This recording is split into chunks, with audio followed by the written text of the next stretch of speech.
Hello, fellow Whovians, one and all, and to all aliens great and small. I'm Simon Fisher-Becker, but from afar, you may remember me as the Dorium Maldovar.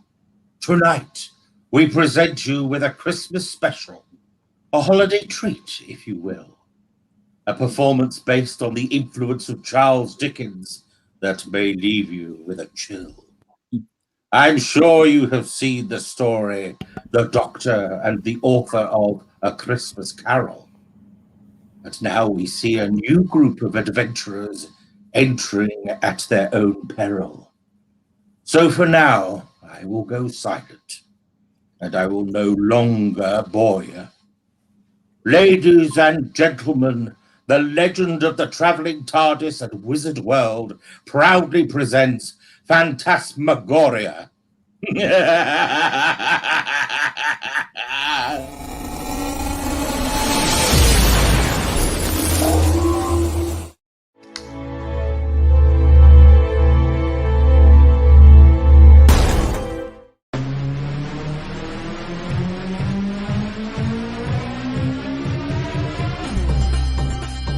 My name is Christian Basil. Years ago, I had an idea. I got myself a TARDIS. Took it to new places, met a lot of new people, took some great pictures, and talked Doctor Who. From Krypton Radio and the creators of the Hanging With web show, this is the legend of the Traveling TARDIS. Join me on my latest adventures and become part of the legend.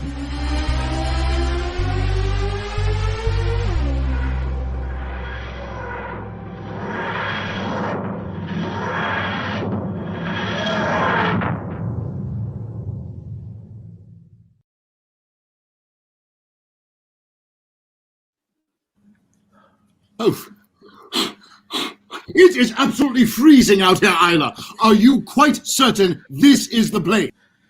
This is where and when Dorium said it would be. Oh, yes, the man who hired us. Dorium Maldovar, is it?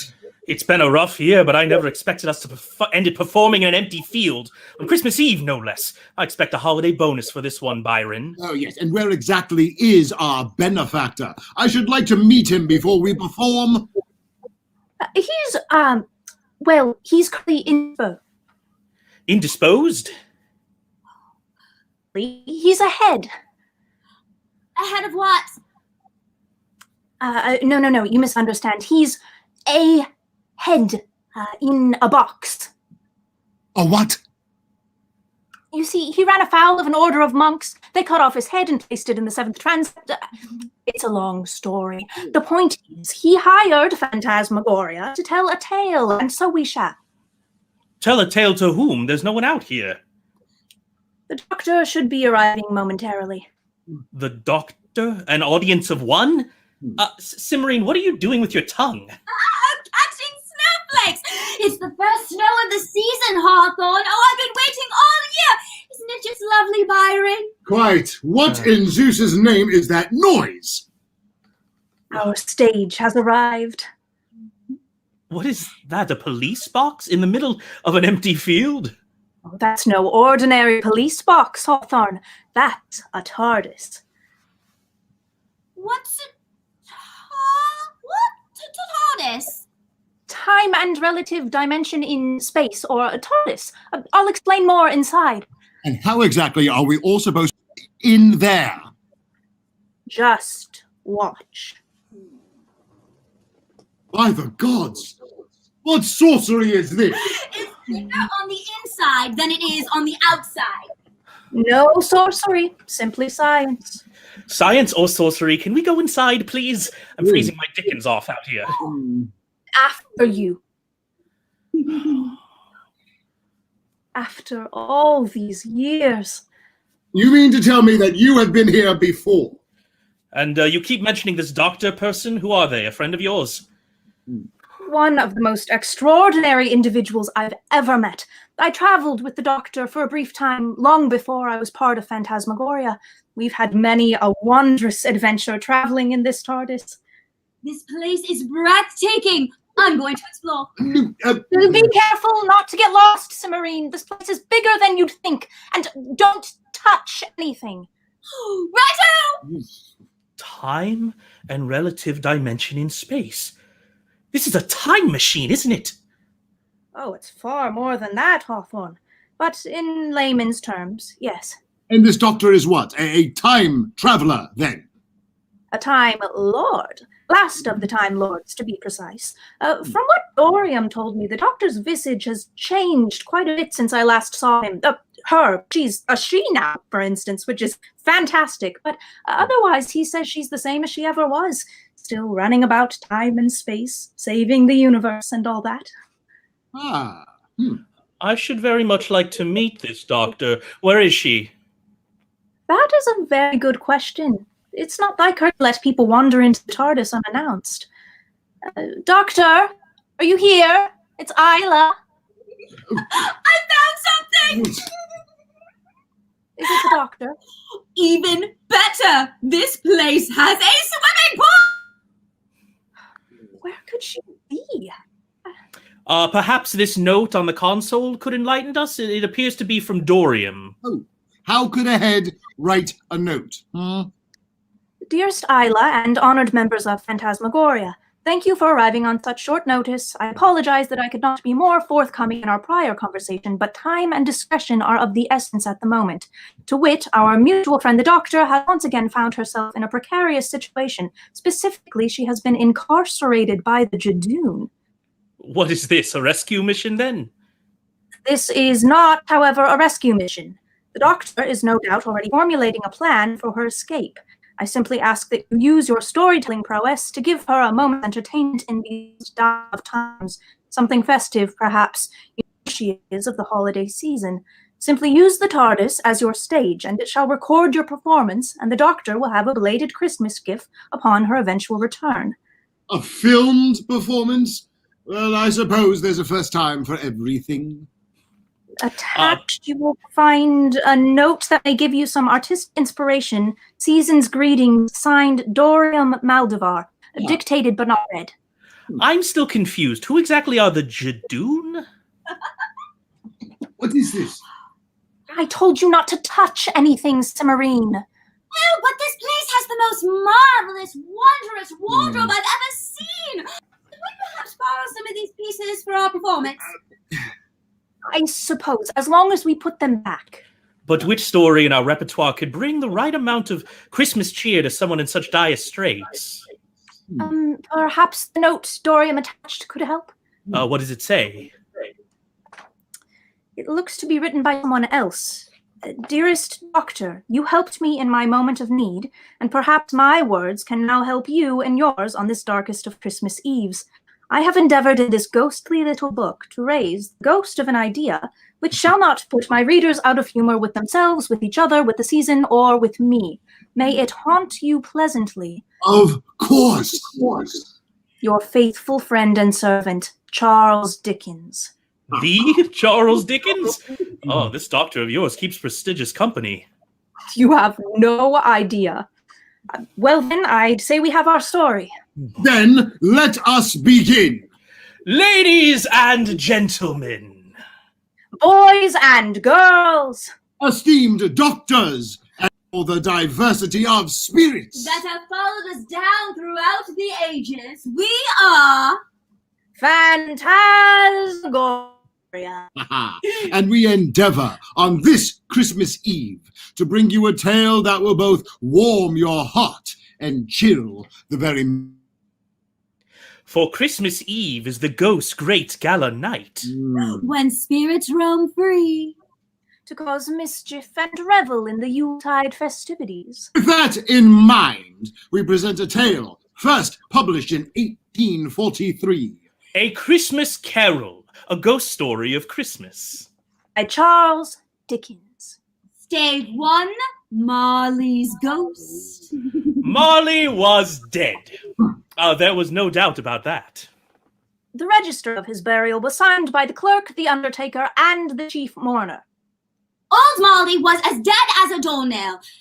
Mind, I don't mean to say that I know what there is particularly dead about it all. Oh, Scrooge was his sole executor, his sole administrator, his sole friend. There was and is no doubt that Marley was dead. Scrooge never painted out old Marley's name. There it stood years afterward above the warehouse door. Scrooge and Marley. He was a tight-fisted hand at the grindstone, Scrooge. Squeezing, wrenching, grasping, scraping, clutching, covetous old sinner. Once upon a time, on Christmas Eve, old Scrooge sat busy in his counting house. The door was open so that he might keep an eye upon his clerk, Bob Cratchit, who in a dismal little cell beyond was copying letters. A Merry Christmas, Uncle, God save you. ah, humbug. Christmas a humbug? Don't be so cross, Uncle. What else can I be when I live in a world of fools such as this? Merry Christmas, sir. Out upon a Merry Christmas. I could work my will. Every idiot who goes around with Merry Christmas on his lips should be boiled his own pudding and buried with a stake of holly through his heart. He should. Uncle. Nephew, you keep Christmas in... Keep it, but you do not keep it either way. Let me leave it alone then. What good it has ever done you. I am sure I have always thought of Christmas time as a good time, a kind, forgiving, charitable, pleasant time. I believe it has done me good and will do me good, and I say, God bless it. Come, dine with us tomorrow. Good afternoon. Well, I'll keep my Christmas humor to the last. So a Merry Christmas, Uncle, and a Happy New Year. Good afternoon. I'll retire to Bedlam. In letting Scrooge's nephew out, two gentlemen were let in and now stood with their hats off in Scrooge's office. Have I the pleasure of addressing a Mr. Scrooge or Mr. Marley? Mr. Marley has been dead these past 7 years. He died 7 years ago this very night. At this festive season of the year, it is more than usually desirable that we should make some slight provision for the poor and destitute. Are there no prisons? Plenty of prisons. And the union workhouses, are they still in operation? They are. Still, I wish I could say they were not. The treadmill and the poor law are still in full vigor then? Both very busy, sir. I'm very glad to hear it. A few of us are endeavoring to raise a fund. What shall we put you down for? Nothing. You wish to remain anonymous? I wish to be left alone! I help to support the establishments I have mentioned. Those who are badly off must go there. Many can't go there, and many would rather die. Well, if they would rather die, then they'd better do it and decrease the surplus population. Seeing clearly that it would be useless to pursue that point, the gentlemen withdrew. At length the hour of the shutting of the counting house arrived. You'll want all day tomorrow, I suppose. If it's quite convenient, sir. It's not convenient. If I was to stop half a crown for it, you'd think yourself ill-used, I'll be bound. Yet no one thinks me ill-used when I pay a day's wages for no work. It's only once a year, sir. It's all a poor excuse for picking a man's pocket every 25th of December. Be here all the earlier the next morning. The office was closed in a twinkling, and the clerk ran home to Camden Town as hard as he could pelt. Scrooge lived in chambers which had once belonged to his deceased partner. Now, it is a fact there was nothing at all particular about the knocker on the door. Then let any man explain to me, if he can, how it happened that Scrooge saw not a knocker, but Marley's face. Oh, Molly's face! The eyes were wide open and perfectly motionless. As Scrooge looked fixedly at this phenomenon, it was a knocker again. Oh, To say that he was not startled would be untrue, but he put his hand upon the key and turned it sturdily, walked in and up the stairs, and sat down before the fire. As he threw his head back in the chair, his glance happened to rest upon a bell, a disused bell that hung in the room. Scrooge saw this bell begin to swing so softly in the outset that it scarcely made a sound. But soon it rang out loudly, and so did every bell in the house. Bells that they had begun together. They were succeeded by a clanking noise deep down below, as if some person were dragging a heavy chain. And then he heard the noise much louder on the floors below, then coming up the stairs, then coming straight towards his door, and passed into the room before his eyes, Marley's ghost. Who are you? In life, I was your partner, Jacob Marley. You don't believe in me, then? I don't. What evidence would you have beyond that of your senses? Why do you doubt them? Because a little thing affects them.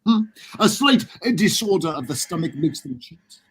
Be a blot of mustard, a crumb of cheese, a fragment of an underdone potato. There's more of gravy than of grave about you. Whatever you are. Man of the worldly mind, do you believe in me or not? No, I do. I must. But why do spirits walk the earth, and why do they come to me? If a spirit goes not forth among his fellow men in life, it is condemned to do so after death. It is doomed to wander the world. You are chained. Tell me why. I wear the chains I forged in life. I made it link by link and yard by yard of my own free will I wore it. It is patterns. Is it strange to you? Or would you know the weight and length of the strong coil you bear yourself? No regret can make amends for one life's opportunity misused. Yet such was I, oh, such was I. You are always a good man of business, Jacob. Business. Mankind was my business. I am here tonight to warn you that you have yet a chance and hope of escaping my fate. A chance and hope of procuring Ebenezer. Is this a chance? You will be haunted by three Jacob? spirits. They are. Without their visit, you cannot hope to shun the path I tread. Expect the first tomorrow, when the bell tolls 1, the second on the next night, next on the same hour, the third upon the next night, when the last stroke of 12 has ceased to vibrate. Remember what has passed between us. He tried to say, Come. but stopped at the first syllable, and being much in need of repose, went straight to bed and fell asleep upon the instant. Perhaps now would be a good time for a short break. Isla, I don't suppose this TARDIS has a powder room, does it? Oh, of course, Marine. Follow me. Oh, thank the gods. Hawthorne. Yes, Byron?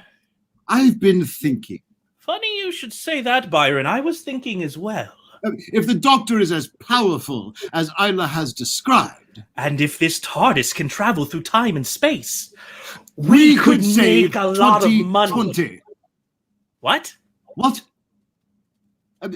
Christian Basil, I believe this is going back to you with commercials, and we do apologize for all of this internet interference that appears to be happening. We will see you after this commercial break. Bateman, What's the Bateman? a novel set in Florida, written by Florida author D.L. Havlin. Suspense, mystery, and murder. Evidence is in the bait. The Bateman is available at local bookstores and online. Author Cindy Kep is writing on the edge. Books include Remnant in the Stars, The Loudest Actions, Lines of Succession, Mindstorm,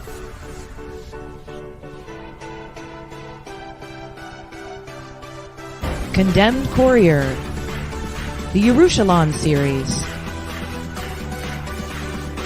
and Animal Eye. Find author Cindy Kep at CKOEPP.com today.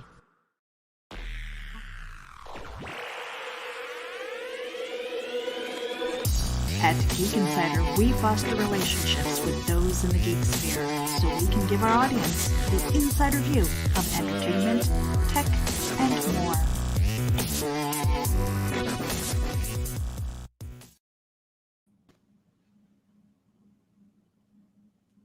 To the legend of the Traveling TARDIS and Wizard World's presentation, Phantasmagoria.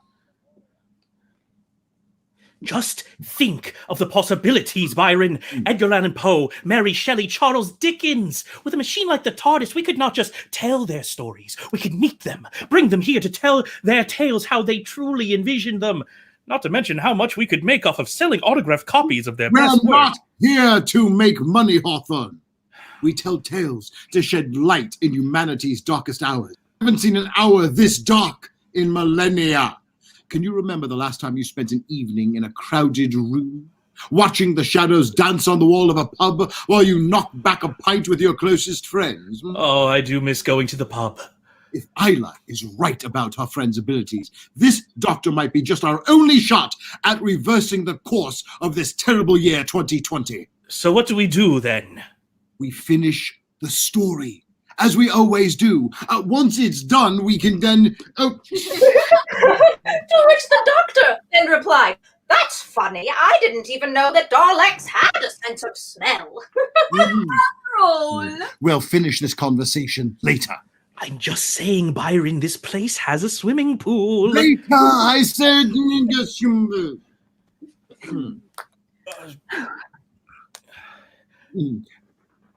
Yes. As I was saying, I'm thinking of trimming some of stave 3. I feel it's a bit wordy. Oh, yes, right, quite right. Far too wordy, too many wordy words. Yes. And just what are you two gentlemen conspiring about? Oh, nothing. Yes, it's just simply discussing the next part of the story. Right. Shall we get on with it then? Let's. This is my favorite part. So tragically romantic. Now, which of these blinking doodads starts the recording again?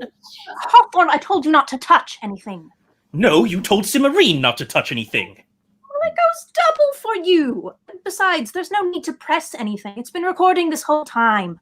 We will simply, what's the expression? Edit in post. Well then, where were we? Stave 2. The first of the 3 spirits. When Scrooge awoke, it was so dark that looking out of bed, he could scarcely distinguish the transparent window from the opaque walls of his chamber. He was endeavoring to pierce the darkness when the chimes of a neighboring church struck the 4 quarters. The hour bell sounded. 1 o'clock. Light flashed up in the room upon the instant, and Scrooge found himself face to face with the unearthly visitor. It was a strange figure, like a child, yet not so like a child as like an old man. Are you the spirit, sir, whose coming was foretold to me? I am. Who and what are you? I am the ghost of Christmas past. Long past. No. Your past, and your reclamation. Bear but a touch of my hand there, and you shall be upheld in more than this. They passed through the wall and stood upon an empty country road, with fields on either hand. It was a clear, cold winter day, and snow was falling on the ground. Good heavens! I was bred in this place. I was a boy here. He was conscious of 1,000 odors floating in the air. Each one connected with 1,000 thoughts and hopes and joys and cares, long, long forgotten. Your lip is trembling. And what is that upon your cheek? It's a pimple. These are but shadows of the things that have been. They have no consciousness of us. The school is not quite deserted. A solitary child, neglected by his friends, is left there still. A lonely boy was reading near a feeble fire, and Scrooge wept to see his poor forgotten self as he used to be. Poor boy, I only wish... It's too late now. Dear brother! Fan! Yes, oh, I've come to bring you home, dear brother. Home, little Fan! Yes, home for good and all. We're to spend all Christmas together and have the merriest time in all the world. You are quite a woman, little Fan. Always a delicate creature, whom a breath might have withered. But she had a large heart. So she had. She died a woman, and had, as I think, children. One child. True. Your nephew. Yes. They were now in the busy thoroughfares of a city. The ghost stopped at a certain warehouse door. Do you know it? No, know it. Was I apprenticed here? It's old Fezziwig. Oh, bless his heart. It's old Fezziwig, alive again. Yo-ho, Ebenezer! Yo-ho, my boys! No more work tonight, Christmas Eve! In they came anyhow and everyhow, and the fiddler struck up Sir Roger de Coverley! Then old Fezziwig stood out to dance with Mrs. Fezziwig, with a good piece of work cut out for them. When the clock struck 11, the ball broke up, and thus the cheerful voices died away. A small matter to make these silly folk so full of gratitude. He has spent but a few of your mortal money. Is that so much that he deserves this praise? It isn't that, Spirit. He has the power to render us happy or unhappy. The happiness he gives is quite as great as if it cost a fortune. What is the matter? Nothing particular. Something, I think. I should like to be able to have a word or two with my clerk just now. That's all. My time grows short. Quick. Again Scrooge saw himself. He was older now, a man in the prime of his life. It matters little, you very little. The idol has displaced me. What idol has displaced you? Golden one! This is the even-handed dealing of the world. There is nothing on which it is so hard as poverty. Nothing which it professes to condemn with such severity as the pursuit of wealth. You fear the world too much. I have seen all your other hopes and nobler passions fall off one by one into the master passion gain and gross as you, have I not? The contract is an old one. When it was made, you were another man. I was a boy. Your own feeling tells you that you are not what you are. Then I can release you. Have I ever sought release? Words, no, never. In what then? In a changed nature. Release you. With a full heart for the love of him you once were. May you be happy in the life you have chosen. Spirit, show me no more. Conduct me home. Why do you delight to torture me? I told you these were shadows of the things that have been. Remove me! I cannot bear it! That they are what they are. Do not blame me. Leave me! Take me back! Haunt me no longer! He was conscious of being exhausted and overcome by an irresistible drowsiness, and further, of being in his own bedroom. He had barely time to reel to bed before he sank into a heavy sleep. That they are what they are. Stave 3, the second of the three spirits. Awaking in the middle of a prodigiously puff snore, Scrooge had no occasion to be told that the bell was once again upon the stroke of 1. Come in, and know me better, man. I am the ghost of Christmas present. Look upon me. You have never seen the like of me before. I'm afraid I have not, Spirit. Conduct me where you will. If you have aught to teach me, let me profit by it. At that, the room, the fire, the ruddy glow, the hour of the night all vanished instantly, and they stood in the city streets on Christmas morning. The spirit led him straight to Scrooge's clerk's, and on the threshold of the door the spirit smiled and stopped to bless Bob Cratchit's dwelling with the sprinkling of his torch. Is there a peculiar flavor which you sprinkle from your torch? There is, my own. Would it apply to any kind of dinner on this day? to any kindly given, to the poor ones most. Why a poor one most? Because it needs it the most. In came little Bob, the father, and the youngest, Tiny Tim, upon his shoulder. Alas, for Tiny Tim, he bore a little crutch, and had his limbs supported by an iron frame. How did little Tim behave? Oh, as good as gold and better. He told me coming home that he hoped the people saw him in the church, and it might be pleasant to them to remember upon Christmas Day who made frail beggars walk and blind men see. Oh, our Tim is growing strong and hearty. A Merry Christmas to us all, my dears. God bless us. Merry Christmas. Merry Christmas. God bless. God bless us, everyone. Bob held his withered little hand in his, and dreaded that it might be taken from him. Spirit, tell me if Tiny Tim will live. I see a vacant seat in the poor chimney corner, and a crutch without an owner, carefully preserved. No. If these shadows remain unaltered by the future, the child will die. No! Kind Spirit, say he will be spared. What then? If he be like to die, he had better do it, and decrease the surplus population. Mr. Scrooge, the founder of the feast indeed. I'll drink his health for your sake, and the days, Robert, but not for his.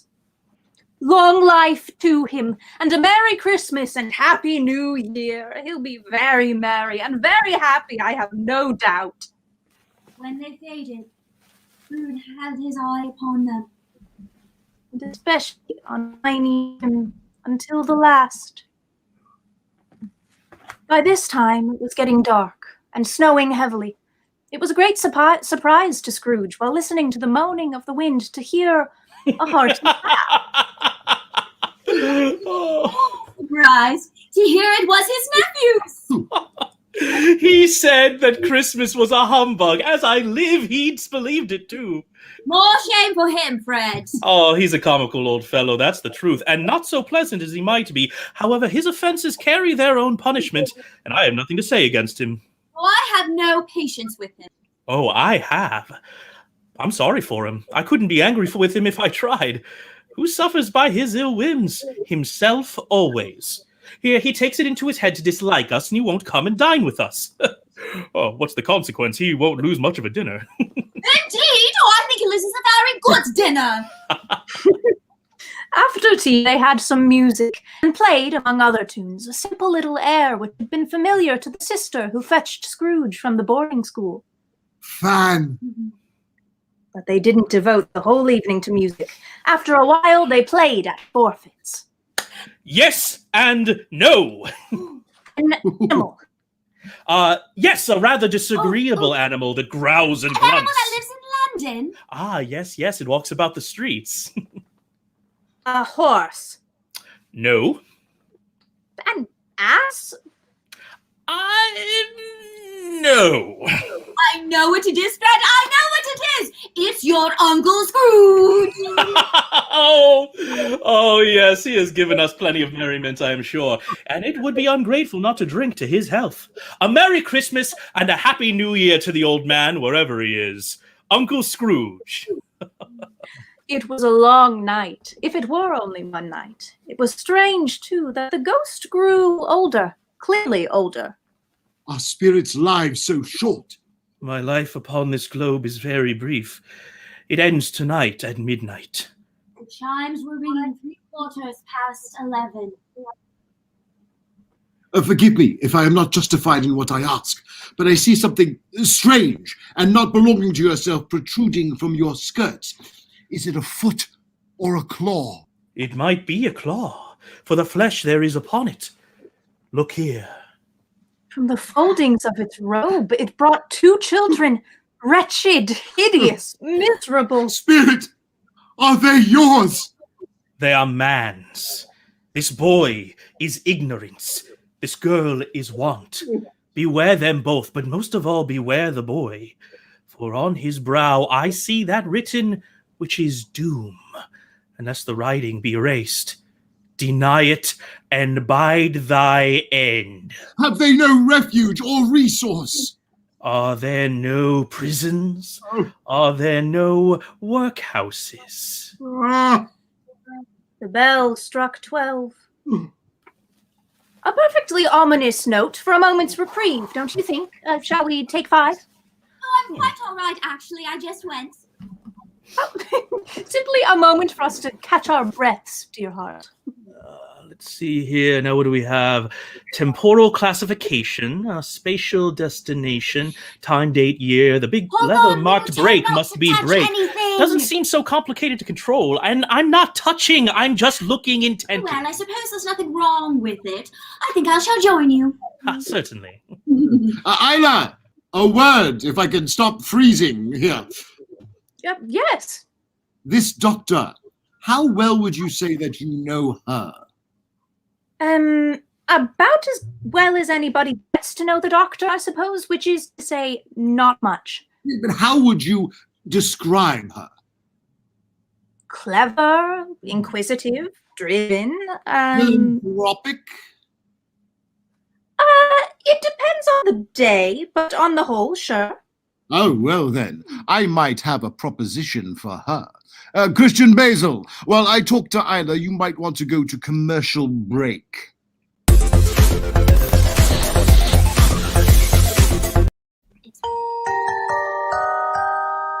Jackie Sonnenberg's My Soul to Keep is a ghost story rooted in the realities of actual cults. When 13-year-old Sky Monroe arrives at her new boarding school, all she can think about is death and connecting with the afterlife. Soon she discovers her school's spirituality group, the Guardians of Light, and they have a secret. They can speak with the dead, and the organization is a cult. But this isn't Sky's only problem. The campus house where Sky resides is haunted, and even the ghosts have an agenda. They intend on getting the souls they want. Filled with mystery and intrigue plucked straight from the headlines, author Jackie Sonnenberg's research and attention to detail give this ghost story an even more eerie atmosphere. Find My Soul to Keep on Amazon.com today.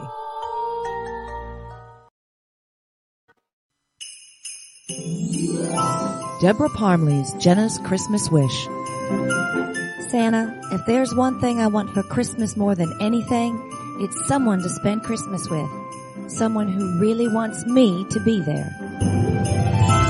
Head to the mountains of East Tennessee with romance author Jenna Hart for a Christmas writer's workshop. Since her mother passed after a long illness, Jenna has had one wish. She doesn't want to spend Christmas alone.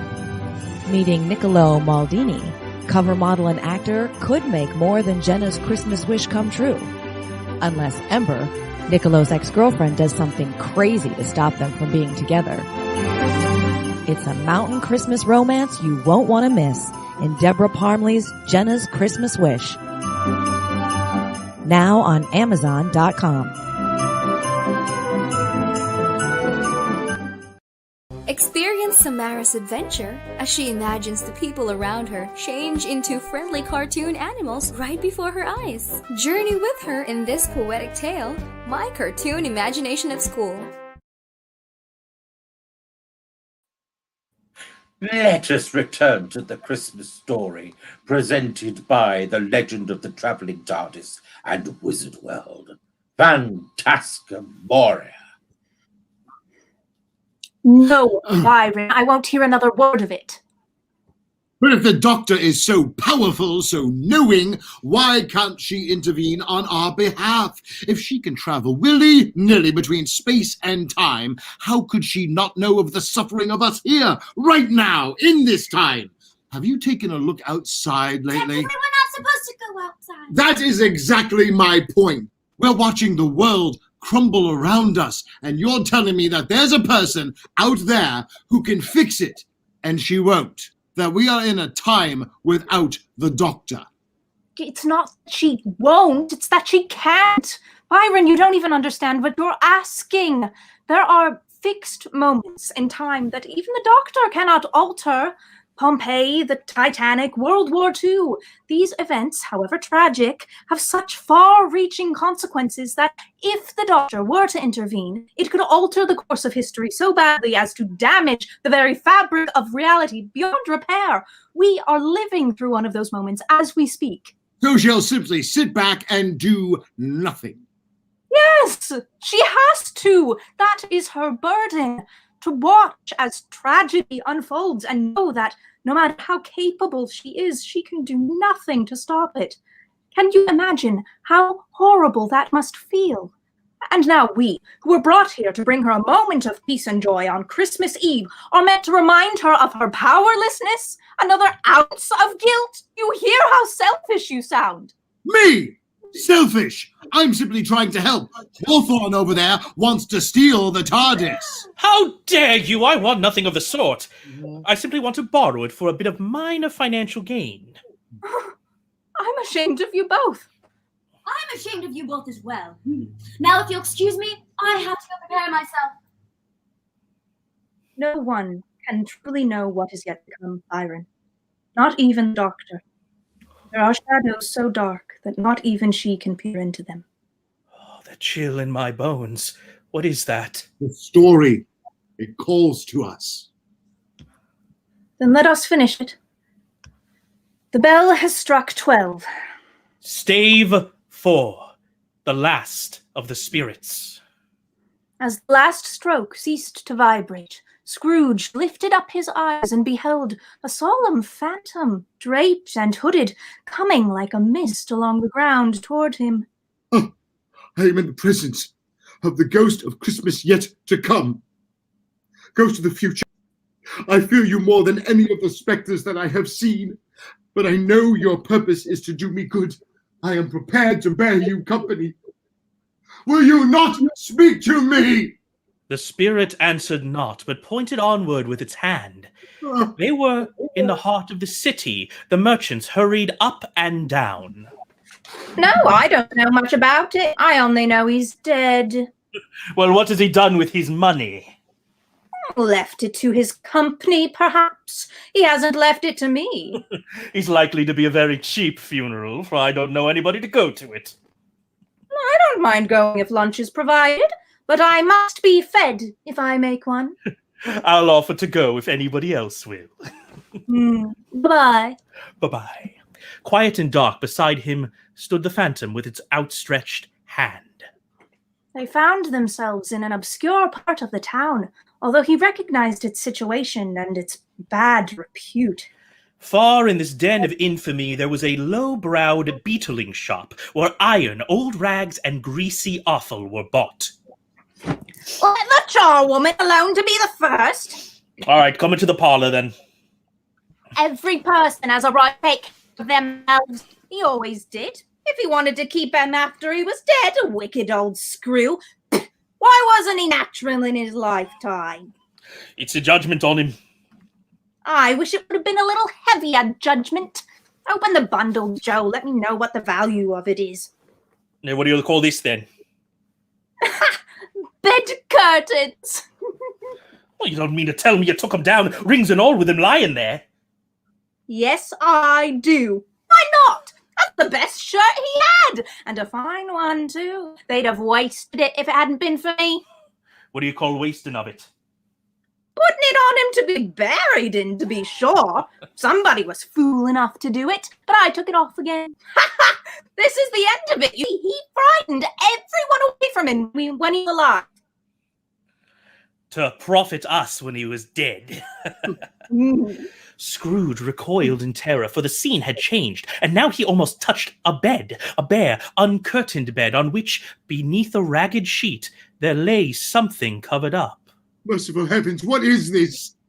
A pale light fell straight upon the bed, and on it was the body of this man. Phantom's steady hand pointed to the head. Oh, cold, cold, rigid, dreadful death. This is a fearful place. Set up thine altar here. In leaving it, I shall not leave its lesson. Let us. For this is thy dominion. Will the ghost pointed with an unmoved finger to the head. I understand you, and I would do it if I could, but I have not the power. Spirit, let me see some tenderness connected with a death. They entered poor Bob Cratchit's house. I wouldn't show a weak eye to your father when he comes home for the world. It must be near this time. Oh, here he is. You went today, Robert? Yes. I wish you could have gone. It would have done you good to see how green a place it is. I promised him I would walk there on a Sunday. My child. Oh. I am sure we shall none of us forget poor Tiny Tim, shall we? Or this first parting that there was among us. No, never. Spectre, tell me, who was that man we saw laying dead? The phantom pointed as before. He accompanied it until they reached an iron gate. He paused to look round before entering. A churchyard. Here, then, the wretched man whose name he had now to learn lay underneath the ground. The spirit stood among the graves and pointed down to one. Before I draw nearer to that stone to which you point, answer me one question. Are these the shadows of things that will be or may be only? Still the ghost pointed downward to the grave by which it stood. Scrooge crept towards the grave, trembling as he went, followed the finger, and read upon the stone of the neglected grave his own name. Ebenezer Scrooge. No! I am not the man I was. Please show me this if I am past all hope. I will live in the past, the present, and the future. But of all three will strive within me. Tell me that I may sponge away the writing on this stone. In his agony, Scrooge saw an alteration in the phantom's hood and dress. It shrunk, collapsed, and dwindled down into a bedpost. Stay by the end of it! Yes, and the bedpost was his own. The bed was his own. The room was his own. Best and happiest of all, the time before him was his own to make amends in. Oh, Jacob Marley! And the Christmas time be praised for this. Oh. The shadows of things that may have been will be dispelled. They will be. Oh, I know they will. He didn't know what to do. A Merry Christmas to everybody! And a Happy New Year to the whole world. Running to the window, he opened it and put out his head.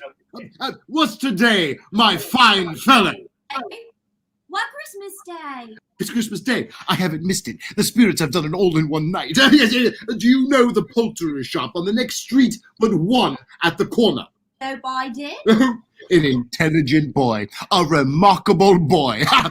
Do you know if they still have the prize turkey hanging there? Not the little prize turkey, the big one. Hanging there now. Oh, go and buy it. You come back and I'll give him directions where to take it. You come back with the man, I'll give you a shilling. Oh, wait. You come back with the man in less than 5 minutes. I'll give you half a crown. The boy was off like a shot. I'll send it to Bob Cratchit's house. Shh, it's twice the size of Tiny Tim. He dressed himself in all his best and at last got out into the streets. He had not gone far when, coming on towards him, he beheld the gentleman who had walked into his counting house the day before. My dear son, how do you do? I hope you succeeded yesterday. Merry Christmas to you, son. Mr. Scrooge? Yes. And I fear it's not a pleasant one to you. Allow me to ask your pardon. And if you will do me this goodness. Lord bless me, my dear Scrooge. Are you serious? Yes, and not a farthing less. Great many back payments are included, I assure you. In the afternoon, he turned his step towards his nephew's house. He passed the door 12 times before he had the courage to go up and knock, but he made a dash and did it. Why, bless my soul, who's that? It's I. Your Uncle Scrooge. I've come to dinner Fred, will you let me in? He was at home in 5 minutes. Wonderful games, wonderful entertainment, wonderful happiness. But he was early office next morning. Yes. If he could only be there first and catch Bob Cratchit coming late. And he did! Yes, he did! The clock's 9! No Bob! A quarter past. No Bob! He was a full 18 and a half behind time. His hat was off before he opened the door. Hello! What do you mean coming here? Time of day. I'm very sorry, sir. I am behind my time, sir. It's only once a year, sir. Yes, I am not going to stand for this sort of thing any longer. And therefore...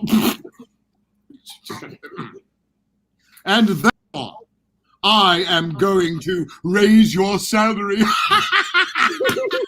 Bob Cratchit had a momentary idea of knocking Scrooge down, holding him and calling to the people in the court for help and a straight waistcoat. Oh, Merry Christmas, Bob. A merrier Christmas than I've given you in many a year. Hello. I'm going to raise your salary. I'm going to endeavor to assist your struggling family. Bob Cratchit. Scrooge was better than his word. He did it all and infinitely more. And to Tiny Tim, who did not die, he was a second father. He became as good a friend, as good a master, and as good a man as the good old city knew. And it was always said of him that he knew how to keep Christmas well, if any man alive possessed the knowledge. May that be truly said of us, and of all of us. And so, as Tiny Tim observed, God bless us, everyone. Isla, sorry. You're right. It's not our place to add to the doctor's burden, not on Christmas Eve. We were brought here to give her a gift. Oh, and what a wonderful Christmas gift it was. simply seems a shame she won't get to see it until after she escapes from jail. Or is paroled, I suppose. I'm not quite sure how space jail works. It is a shame. If only... Wait. Oh, I remember something. Yes. I remember something about the TARDIS having a way to communicate over long distances, but I have no idea how it works. I don't suppose it's this book labeled TARDIS Instruction Manual might help. Well, yes, absolutely. Where did you find that? It was in the powder room underneath the copy of Popular Mechanics. This is... Looks like it hasn't been opened in generations. It's all gibberish. I can't read it. Let me see this. Here we are. Subsection 5, subsection 6, communication devices. What? I read technical manuals in my free time. I'm allowed to have hobbies. All right, then. What does it say? Let's see. It says here I need to triangulate the doctor's exact coordinates, initiate the override, transfer some power from the dimorphic generator to boost the signal, and... Did it work? Well, of course it... Oops. Oops. What do you mean, oops? What, did you break something? No! This might have transferred a teeny bit too much power to the light speed overdrive. Which means... Well, it looks as if the Doctor is certainly watching our transmission. And so are most beings in the known universe, apparently. Oh, For those of you out there watching us, on behalf of Simmarine, Hawthorne, Isla, and myself, Byron, Dorium Maldovar, Christian Basil, all of Phantasmagoria, who do not spend most of their time frozen mid-StreamYard. We wish to you the happiest of holidays and a fantastic new year. Until we meet again. in your darkest dreams. for us and the Doctor, time is always. And Christian, it's back to you, if you can actually see me. Maybe we should have turned the light speed override up just a little bit more. Perhaps I overrode it. Christian, dear sir, I believe you're on mute. We'll be right back. You have more options than ever before when choosing a film, a television or internet series, a book to curl up with, or even a radio show or podcast. Get to know the people who are creating for you. The Hangin' With Web Show, hosted by award-winning author and journalist G.W. Pomacher, is the internet's fastest-growing web talk show series. The Hangin' With Web Show features professional, yet casual, in-depth interviews with creative arts and entertainment pros. Meet the people behind a digital revolution in creating more quality content than ever before in the history of media. Find the Hangin' With Web Show on YouTube, Facebook, or Twitter, or simply go to www.hanginwithshow.com. That's www.hanginwithshow.com. Meet the Doctor. I'm the Doctor. But not the one you were expecting. All right, sexy. It's time to go home. Doctor Who Velocity. Streaming now. This is the Legend of the Traveling TARDIS. Follow us on Facebook, Twitter, and Instagram. Subscribe to us wherever you listen to your favorite podcast. Also catch us on the HWWS Web TV YouTube channel.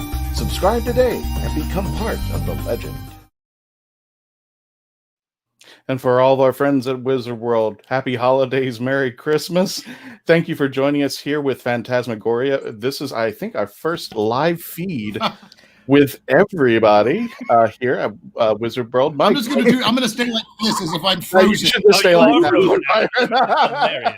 Am I really? Yep. Nope, no, you're not. We have no idea what's going on. Yes. Well, we want to thank everybody for our first episode with all the technical and stuff like that. I believe it was just a great show overall there. Well, thank you, folks. Welcome to the Legend of the Traveling TARDIS. My name is Christian Basil. I'm the host of this show. And I believe Mike G over at Wizard World. How you doing there, Mike? Hey, Christian. Lord Byron, it was like you were in Victorian times and happened to get a slight Wi-Fi connection back then. So I thought it was amazing. Bravo to all four of you. It was Christmas Carol is one of my favorite stories of all time, not even holiday stories. And so to see that mashup with Doctor Who, the Doctor Who verse, and then find out more about you all as a Victorian performing troupe, it was amazing. It was so much fun to watch. So don't stress. It was very beautifully done. And even on the output, we were actually seeing more than we did see in here. So some of the fans watching saw a lot more. So thanks for having me, Kristen. That was my long hi. Mike, you want to announce? What's funny is that on our side, we saw ourselves the whole time. Everybody else kept freezing. When you froze, all your words disappeared. There was no audio. So we were sitting there going, should we say our line? Bless you for knowing just to keep going. We're just going to leave them freezing for the whole show there. For those of you at our Wizard World friends, if you're not familiar with us, we are the Legend of the Traveling TARDIS. We do a weekly podcast. Anything Doctor Who goes. We've been talking about that. We've done, and this is not the first time Phantasmagoria has been performing. I'm going to leave Lord Byron just the way he is, just like that. It is absolutely perfect. So I don't want to cover her up. I don't want to cover the lady up there. There you go. That's where you're going to freeze right there. We do a weekly podcast. If you like, I want to first of all thank Simon Fisher-Becker. He had to leave, but we truly appreciate everything he's done. And if you get a chance and you're looking for that special gift for somebody this holiday season, you can go on Cameo. Fisher-Becker1, cameo.com, Fisher-Becker1. You can have Simon. You can actually chat with him. Send a message, or you could have him do any greeting or anything of that nature. So if you've heard his voice, but the poor guy it's midnight over there, so I feel bad for them on that side out there. I want to introduce Hawthorne, Isla, Lord Byron, and Lady. I'm going to butcher this again because I've done it at least a million times. Cimarine. I think I got that. This is the fantastical troupe Phantasmagoria, and they do performances in Orlando as well as Atlanta, if I'm not mistaken, wherever. And you guys are back at Spooky Empire, but that's normally where you hang out, right? Yeah, Spooky, MegaCon, a lot of the different theaters in Central Florida and around the country. So where is a good place, Lord Byron, that people can follow you on your social media? You can go on Facebook for Phantasmagoria. Yep, go to, you have to find Phantasmagoria Orlando. There's a number of Phantasmagorias out there, and one, as a matter of fact, is a very nude burlesque show. That's not You have to look up Phantasmagoria Orlando. We also have a Twitter and an Instagram at Phantaz Orlando. Oh. Are they hiring? Might be. Yeah, they might be. I don't know. And I want to thank Isla and Hawthorne. You guys were fantastic. And I hope everybody got a very good treat out of this. This is our first simulcast episode. And Mike, I can guess I can make this announcement. This will not be the last simulcast episode of The Legend of the Traveling TARDIS with our friends at Wizard World. Is that correct? Well, Christian, I'm here to say we're canceling that collab. No, I'm kidding. Yeah. This is all our fault, Christian. I'm sorry. No, we had Christian and Melanie and a bunch of other guests, The Legend of the Traveling TARDIS, joined us for a watch party of one of our Doctor Who celebrity panels, and we love them so much. And Christian has been so awesome, and Melanie, that we are excited to stream more content. Keep following them and us, and we'll be hopefully announcing a more steady schedule for 2021. But yeah, Christian and Melanie, we're super excited to be partnering with y'all. Awesome. Oh, thank you. And Wizard World has been nothing but very kind and wonderful to us. And as we go into next week, we're going to have a special episode, 2 of them. We're going to be doing a prediction episode this coming Tuesday of the new episode, the holiday episode of Revolution of the Daleks. Is it Revolution or Revelation of the I think that's Revolution of the Daleks, as well as on the day of, right after it premieres on BBC America, we're going to be doing a live broadcast of the review of Revolution of the Daleks. So everybody's welcome to join us there. If you want, we would like you to go over to facebook.com, The Traveling TARDIS, give us a like. We are closing in on 50,000 Facebook subscribers. We're very close to 45,000. We have a lot of Whovians that follow us, and we've been doing this for quite some time now. The Traveling TARDIS, for those of you who may not be familiar with them. Oh, yeah. Did you see the leg lamp? This is the Traveling TARDIS. This is the thing that started everything. And it is the icon, the Mickey Mouse of our Facebook page, where people are taking pictures of it all over the place there. We'll try to get through your chats as much as we can there. Lord Byron, you guys, and actually I'm going to speak to Hawthorne. Hawthorne, you wrote this. I know you have to help with everybody, including Isla, but you were the intricacy. When I said you guys come back and write this, what was your thought process on that? Well, I really loved what we did last time, but I wanted to try something that was actually a little more ambitious by bringing the characters of Phantasmagoria and the storytellers into the world of Doctor Who and see how we could kind of fit that. And luckily with something like Doctor Who, it's so wide ranging and there's so many kind of style overlaps between us and Doctor Who that we were able to kind of figure out to do something like this. And obviously, like I said, Isla, she is a huge Doctor Who fan. I really enjoy the show, but she is the one that knows everything about it. So her and I collaborated on that. I made sure I even went through and looked at the Doctor Who, the TARDIS instruction manual, the actual published one, to make sure that everything that I was saying was fairly accurate, I think. So we'll see. You're pretty spot on. Thank you. But yeah, it was a huge it was a lot of fun. And of course, Byron always does he always edits the interpretations of the whatever material we're working on. So he did the edits of Christmas Carol, bringing them in, and then I just kind of sewed everything together with the different little interstitial scenes. So gotcha. Well, folks, unfortunately, I have to announce this is the end of the audio show version. Mm-hmm. We're going to stop the recording as far as the audio version. We're going to continue on just for a little bit more with our friends here at Phantasmagoria. And if you want to, we have tons of chats. If you have any questions about our friends at Phantasmagoria, Mr. Simon Fisher-Becker, who was here, Wizard World, because Mike's here. And again, we are really, really happy about our partnership with Wizard World, and we want to see this take off into places. My God, this thing is hot. Well, Christian, you made the mistake of introducing me to these amazing performers of Phantasmagoria, and so they're going to be getting an email as well from me because we would we would love to have them on for some live stream performances. Would be awesome. There you go, Lord Byron. There you go. You have a I'll new practice teasing as much as I can.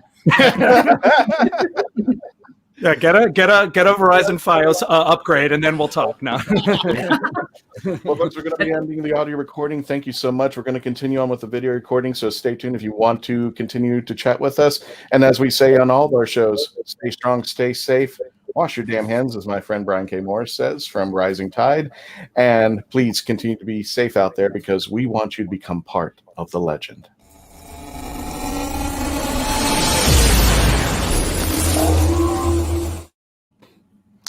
And folks, welcome to the after broadcast.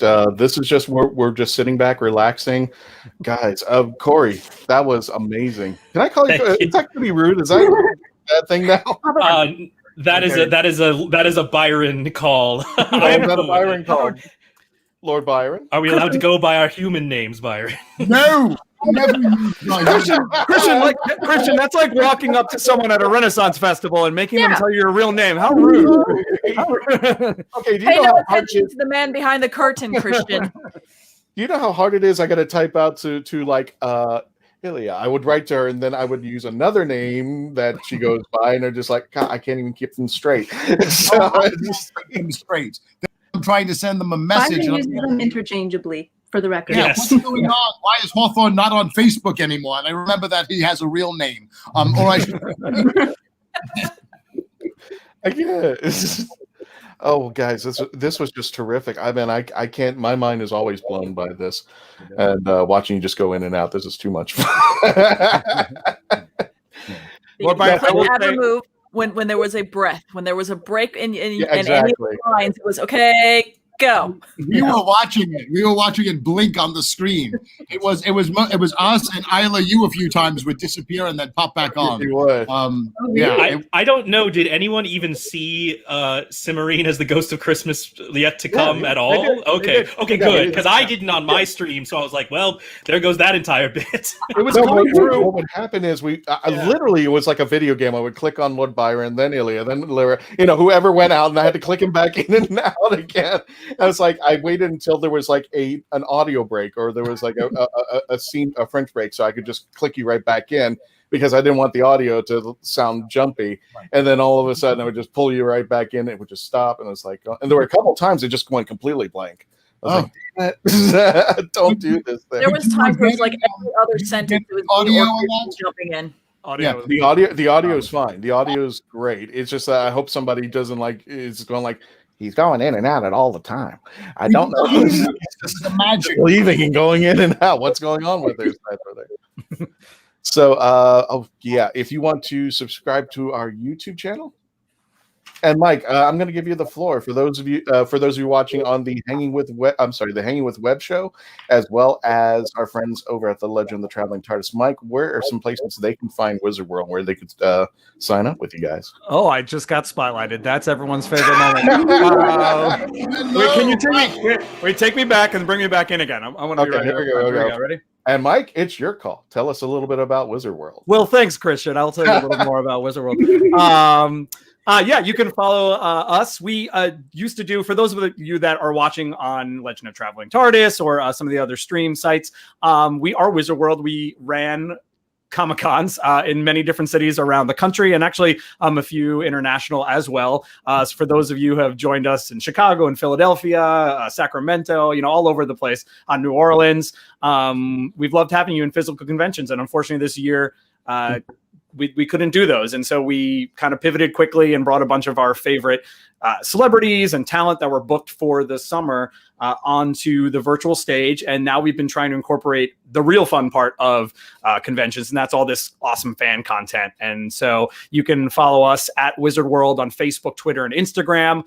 You can watch our videos at youtube.com/wizardworld, facebook.com/wizardworld, and twitch.tv/wizardworld. So yeah, we look forward to more Whovian content from The Legend of the Traveling TARDIS. But I mean, we literally run the gamut. I mean, if you are a cosplayer, sci-fi nerd, fantasy nerd, we've even had soap operas and sports on. So if it's considered pop culture and if there's a fandom for it, we're trying to support everyone right now. And same thing with artists and vendors, Christian. We've been doing well enough, through this streaming content, but a lot of artists and vendors have been missing out on their show time and their sales time. And we're trying to support them as well at the Wizard World Vault. So if you go to wizardworldvault.com, you'll actually see artwork, memorabilia, toys, Funko Pops, all kinds of stuff on there as well. So yeah, that's where you can find out more about us. Wizard World Vault, wizardworld.com.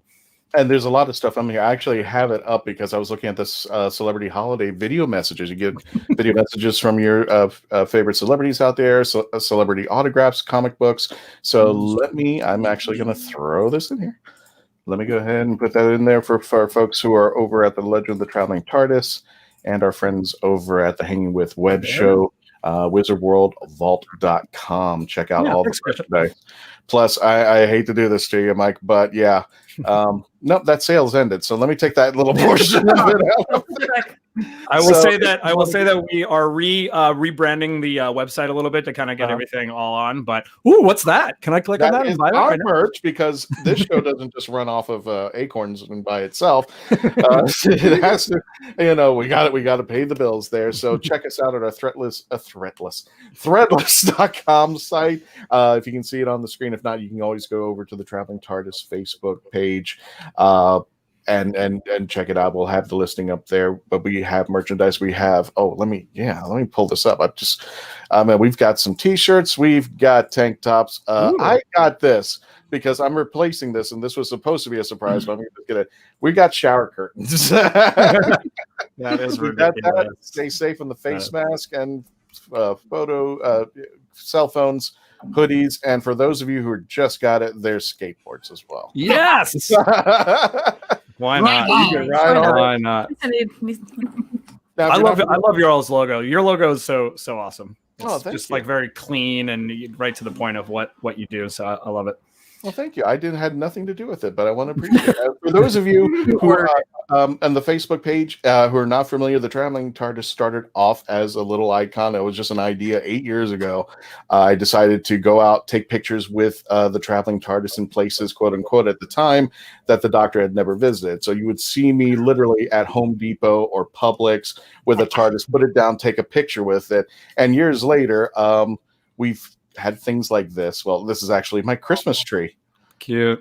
That's Santa with the TARDIS, but we went to another convention, and this seems to be the more popular picture this time here for some odd reason. And of course, we want to remember all our friends who may celebrate another holiday to make sure that you keep the Han in Hanukkah. Hey. And I would like to say that that's real, but okay. It doesn't look photoshopped at all, Christian. No, it's not at all there. So Jody approved the Legend of the Traveling TARDIS there. And guys, what are you doing for the holidays? Are you guys staying home, or I'm going to just throw this question around. What are you doing for Christmas? Because it's just a couple days away. What have you decided to do, Lord Byron? What are you doing for the holidays? Freezing. No, only kidding. We're having just a private dinner. Just Simmarine, myself, and Daddy Byron will be. And we're just going to have a very private family dinner. That's all. Okay. No worries there. Olivia, I'm assuming. Eileen, I believe you're staying home. You're breaking the reality of the show. I'm out. That's it. I can't work on stage. I just can't work on stage. Oh, well then. Oh, wow. Goodbye. Goodbye, man. It's like, no. Melanie, I want to include you up here because she's one of the lovely co-hosts that we have here at the Legend of the Traveling TARDIS, and she is just wonderful. Melanie, I do want to give you the floor here and all the dirt on it, as Brian says. Tell us a little bit about your cake shop. Just a little. Oh. Didn't mean to do that. Tell us where you can find your stuff. No, we're good. Piecesofmelee.com is where you can find all my art and all like the stuff that you see behind me. I've painted those. So yeah, to Mike's point about running around and not having cons to go to, it's kind of hard. It's harder to sell the old wares. So little different type of year this is. But hey, there's still an Etsy shop. So again, piecesofmelee.com. Goodness. I'm staying home for the holidays. I'm staying home for Christmas. Everybody believes that once we get to, are we all going to do this? We should do this together. As soon as midnight hits on December the 31st, we all run outside and shout Jumanji, and hopefully this will end all of this nonsense right there. I'm just saying. We had what was the last night? The Great Conjunction or whatever? Yeah. Right. Yeah, nothing happened. Nothing happened. I was hoping. I was like, come on. Nothing. Well, it's Christian. Like, it's funny in the, working on the script for this. That's why when I found that concept of the fixed point in time, I was like, oh, well, this is absolutely what 2020 is, because otherwise the Doctor would have fixed this already. Yeah. That's a good point. I kind of like that there was a video of Jodie in a closet somewhere that she was being chased by Centaurans or something like that. Yeah, that was just the very beginning of 2020. So like maybe March, April, if those sound like months. I don't know. I don't remember anymore. But yeah, I remember she filmed a quick little thing of her. She threw her costume on and jumped into her cupboard. She went into her closet and was like, I'm the Doctor. I'm being chased by, I forget what it was, Centaurans or something. And she just kind of did it completely in character of the Doctor being hidden. In reality, you knew it was her in her house. Just like, I need to provide content. I guess I'd love to see like an episode. I thought they were actually going to do it when they put all the doctors together. I don't know if you remember that. They did something for the NHS. They got all of the doctors together and I said, that would be a cool episode. Just that they're all stuck in their little own realms and dimensions and they're all trying to help each other out, figure out what the problem is. I thought that would be cool there. Virtual cons come in handy, so you can still see all as we're all sitting in our wherever our offices, closets, living rooms, dining rooms, and our own little homes and humble abodes. That's why we can at least all still get together, like with cons such as Wizard World, where we can still have those interactions with celebrities and have those fan chat in the chat room, so we can kind of geek out together. Gotcha. So that's technology, at least for 2020. It's not the Spanish flu pandemic of 1919, where everyone just wrote each other letters and hope that they got there in 7 to 10 days. Gotcha. I'm always skeptical because somebody mentioned and said, what if COVID hit like in the 1980s, how we would do this? How it would, because we didn't have the technology. We didn't have everything that's going on right now. It would just be kind of just insane there. On the bright side, we can still play video games. So. That's true. Truth. There's that. Very true. That's true. I'd be playing I'd finally be able to finish King's Quest.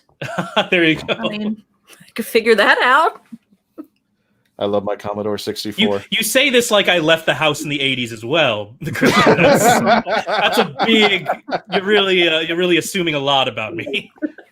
Gotcha. Lord Byron, I do have a question for you. What is coming up for Phantasmagoria? What's coming up the pipe? Oh gosh, I got to get used to that button. Oh, good. We're continuing with our Sunday night episodes, which we've been doing now for 40 weeks coming up. Oh. So the Sunday night episodes. We're also doing a special Christmas Eve reading of the Canterville Ghost. Oh. You can find those all on our Facebook page. They're free online. Anybody can watch them. Starting next year, we've been doing live appearances. We've been doing them outdoors, very safe, very careful. Industrial steampunk days again coming up. Could you guys hear me? I hope so, because we did. I had to flicker you. Sorry. I had to click you. I hope that's not a euphemism. Everything I say is a euphemism. Yes. So we'll be hosting Renegades again and doing a storytelling event at night around a bonfire, so that will be fun. Cool. We're booked at a few small conventions early on, but we've informed a lot of them that for now we're going to be outside, and they're, that's great. So we'll be doing like fire shows and some of our whip arts and sword swallowing and those kinds of things.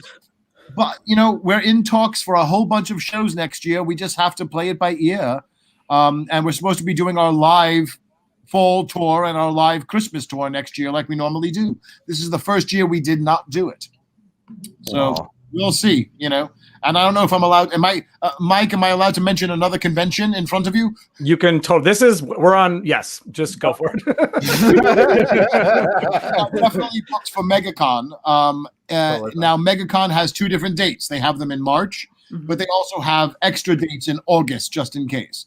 So we are booked with our own room where we're creating a dark carnival walkthrough experience. I love that. Sounds cool. So we got a lot coming up, but we're just again playing it by ear, and we're going to err on the side of safety for our performers and audience at all times. That's awesome. And if you can I blow a little bit? Can I give a little spoiler alert? Because I did. Whoa! I love where Lord Byron freezes. That's actually. I love where he freezes there. Lord Byron, can I actually give them a little bit of a taste of what takes place over on those on that endeavor? Of course, yeah. I did. Yeah, it was a very pleasurable walkthrough. We went through, and there are actually different places where the troupe will take us and stop, and there are scenes. They're just these gorgeous. I don't want to say like scenes, for a better term, or vignettes. That was vignette. Vignette. That was thank you. Spooky Empire walkthrough, which was like a haunted mansion, but yet we were telling stories around these wonderful statues. Yeah. This is a little different. This is actually a carnival that you're going to. Okay. So it's a different kind of show, but that was wonderful, Christian. So you're not spoiling anything. That's actually something we've done in the past that we will do again in the future. It was a lot of fun. Isla, for everybody who's with here at Wizard World, could you tell us a little bit about yourself and if you do anything separate from the troupe as well? I do indeed. I do far too many things outside of the troupe, but I'm an actor and a writer as well, and a singer, and all of those fun performing style things. I also own a nonprofit that we just started in June, so we're figuring out the ropes there. It's called the Osceola Coalition for Change. Yeah, it's been a fun time. We didn't plan on starting it. It was kind of thrust at us. So it's been a wild ride over there. But yeah, several things. I'm about to apply to graduate school, which is a fun time. Oh, good Lord. I'm so, ooh. My sister went through that. Ooh. No, the GRE has been canceled, so that's the main reason why I pounced right now, was because I don't want to deal with the GRE. But it's interesting having a gap between undergrad and grad school, because I have to get myself back into the gear and reach out to professors and all of that fun stuff. But it's almost done. The process is almost over. So Gotcha. Now, Hawthorne and Isla, you're both Whovians. Lord Byron, have you changed your mind? Have you actually watched more than one episode? Yes. And you can't lie to me, because the lady will call you out behind you. Well, in reality, in the past, I have seen episodes. I've watched the yearly Christmas specials because they're always wonderful. And what got me interested in Doctor Who was actually the Three Doctors special that they did many years ago. I went to an event where they were premiering it on a big projection screen, and my gosh, it was wonderful. And I really love that concept of the three realities joining together. So it was very close to where my heart is in terms of, time has no constraints. So I have certainly watched Doctor Who over the years. I've never religiously watched it. I think that's the way of saying it. And when I saw the Via Diodati episode, oh my God, it was brilliant. And so, yes, so I am a little bit more hooked again at this point in time. Now, for those of you who are just joining us from the Wizard World side of things, or who just maybe joining us for the very first time, our friends here did a Halloween special on the episode, The Haunting of Villa Diodati, and especially on the Mary Shelley side of things. So if you like that performance, you can go back and check out our video as well with Phantasmagoria, who did a Halloween special on that. You definitely want to go see that. Now, Hawthorne and Ilea, because I'm poking at you because you guys are Whovians. Hawthorne, who is your doctor? Oh, that's tough. I'm gonna give a bit of a controversial answer. Probably might be Eccleston. It might be. That's not controversial. That's not controversial. It's not controversial. And look, full disclosure, I have not seen all of the new, so I have not actually gotten to see all of the newer Doctors. Eccleston was the one I watched all the way through. I watched probably about half of Tennant's run, and then selected episodes throughout the rest. But I really liked his take on it, because it was just this kind of, he just seemed fed up all the time, which I imagine that a person. Well, I imagine a person that was that smart and that capable and powerful, surrounded by a bunch of idiots like us, would just be annoyed by that. And I respected that. But I will say, I was saying to Isla when we were working on this, I loved the opening monologue that Tennant has. When he transforms and he's like, "Who am I? I don't know. Am I funny? Am I snarky? Am I that scene was so good." And I wish we had more. Any writer's always like, I wish I had more time. I wish I had more time to running time, because I would have loved to have added a little bit more of the fact that, like, Isla, we were hinting at her maybe being a former companion or having some kind of relationship with the Doctor, and I would have loved to have delved more into the idea of her not knowing who this new Doctor is and kind of wondering about it, but we are getting more Ninth Doctor with and Christopher Eccleston in Big Finish, so he is coming back to the property, just not on the television.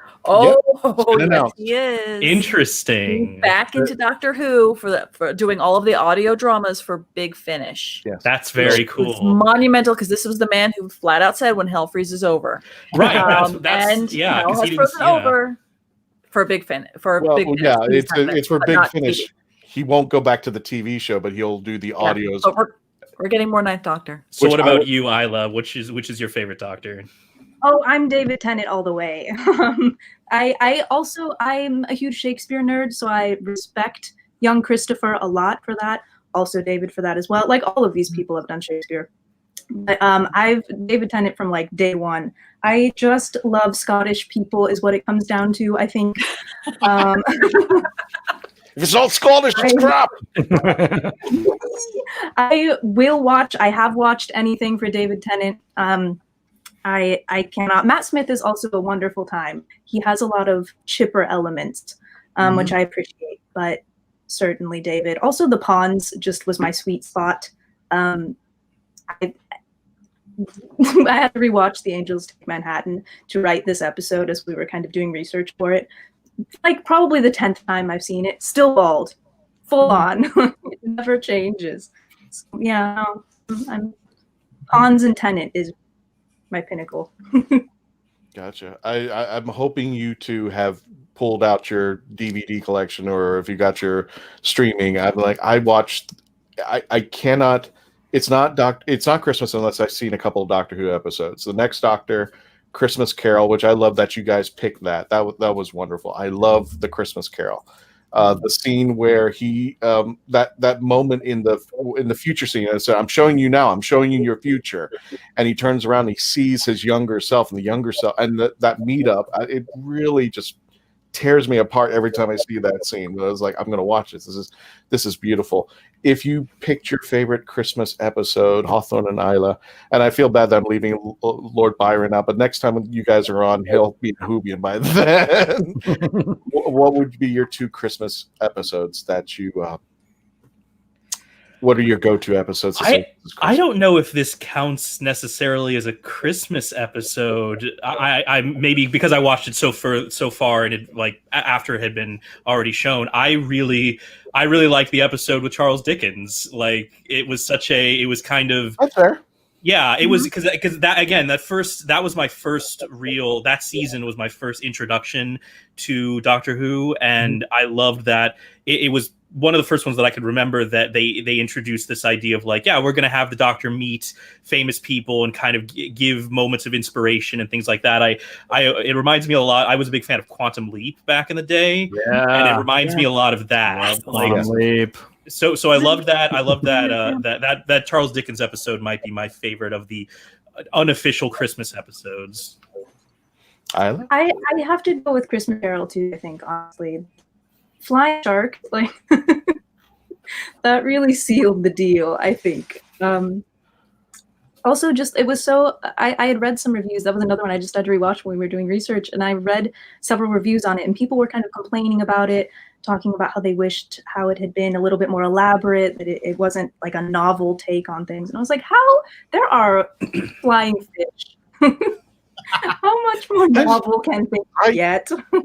I just got to sit back and think, could you be in the production company, being one of the advisors of BBC or one of the heads of BBC? Stephen Moffat walks in and he goes, I have this story. It's about a flying shark. It's take on Christmas Carol. There's a plane that crashes. I mean, just going through all the motions. We're going to have to hire an opera singer and just having to explain that. I'm just like, how much drugs were you taking at the time that you?